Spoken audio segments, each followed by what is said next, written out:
নমস্কার, কলকাতা ডায়েরি থেকে আমি শ্রাবন্তী বলছি। আজকে আরেকটা নতুন ভিডিওতে আপনাদেরকে স্বাগত।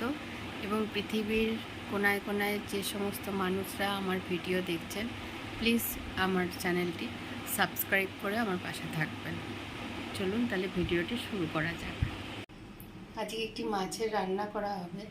তাতে পেঁয়াজ, রসুন, কাঁচা লঙ্কা, টমেটো, বেগুন আর আলুকে ছোট ছোট করে কেটে নিয়েছি।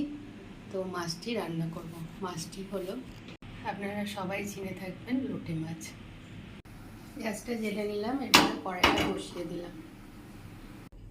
এই মাছ রান্নাটাতে একটুখানি তেল মশলাটা একটু বেশিই লাগে, তাও যতটা কম করে দেওয়া যায়।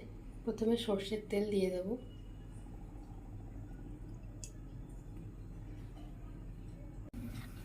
এরপরে জিরে আর শুকনো লঙ্কাটা দিয়ে দেবো ফোড়নে।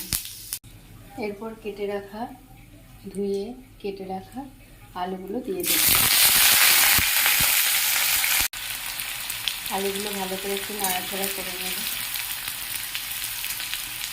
একটু একটু 5 মিনিট মতন আলুটা ভেজে নিয়ে তারপরে বেগুনটা দেবো।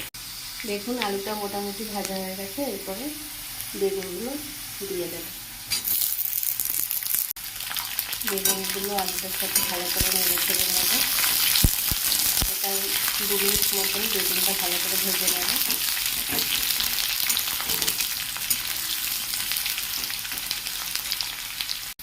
এরপরে কেটে রাখা কাঁচা লঙ্কাগুলো দিয়ে দিলাম।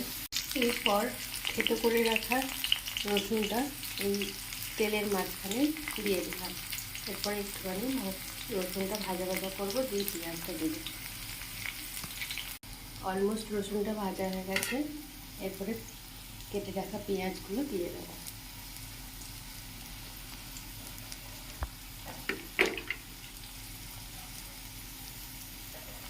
দিয়ে এরপরে সমস্তটা ভালো করে নাড়তে থাকবো। তাছাড়াও আমি লবণ দেবো না, একটু পরে লবণ দেবো। এরপর কেটে রাখা টমেটোগুলো দিয়ে দেবো।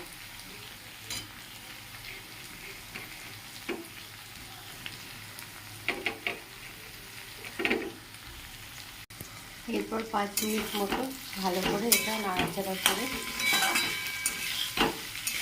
কষিয়ে নেব। সমস্ত মশলাগুলো ভালো করে কষিয়ে নেব।